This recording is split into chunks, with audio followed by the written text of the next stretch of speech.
Okay, y'all. We are doing a class on witnessing. And I'm recording this so that people who have the question sheet can see what it is that I'm talking about. I've developed a sheet with 8 questions on it that people can write their answers down, and it helps them to develop their witness about their story. Because when we witness, it's our story that we have to give. I can't testify to your story, but I can to mine. And it says, in your own words, describe where and when you were saved. You see, well, I was saved, Sadie.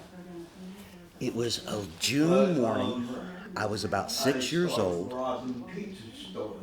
And I'm laying there and I'm reading my Bible. Or actually, I'm pretending to read because I couldn't read very well. And I held that Bible to my chest and I hugged it. And I told Jesus that I wanted to read that Bible more than anything else. And I wanted to know His Word. And that I wanted Him to come into my heart because I didn't want to live a day without Him. And what made me do it that day is sitting there holding the Bible. I was just so in love with Jesus, and I knew that I needed it more than anything else. And what stood out that most about that day was how I felt.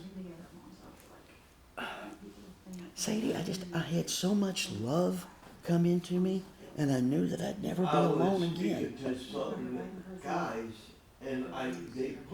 And something did change.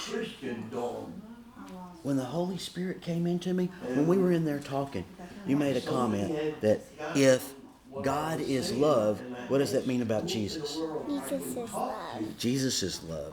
And the Holy Spirit's love too, right? So God filled my heart with love. And I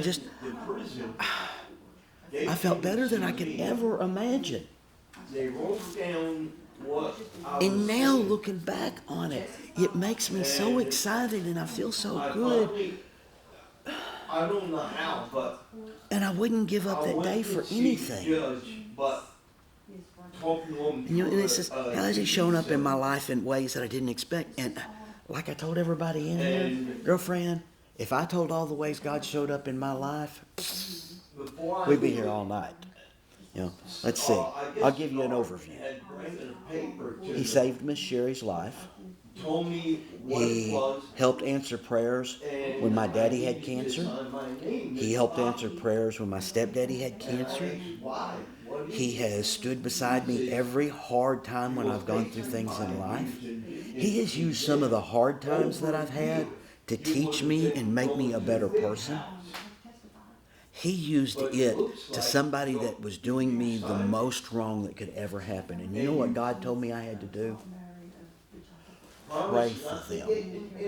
I said, oh Lord, I'm praying for them. He goes, no, I want you to pray for my full mercy and grace. I said, he just wanted to hurt somebody I love, and you want me to pray that he doesn't go to jail for it? Yep. You want me to pray that instead you bless him for it? Yep. Yeah. And it was hard, but I did it. I eventually got there where I did it. And the single most important thing that I want someone to know about why they need Jesus is what Sadie and I were talking about. And that's that God is love. And when you accept Jesus into your heart, it overwhelms you with love. It changes who you are. It changes how you feel about other people. It changes how you love other people. And like one little boy said, yes, Hollis, I'm talking about you. He told his mom, he said, Mama, I'll never be alone again. Because he knew that. Right there that day when he accepted Jesus, he could feel it. He knew he would never, ever be alone again.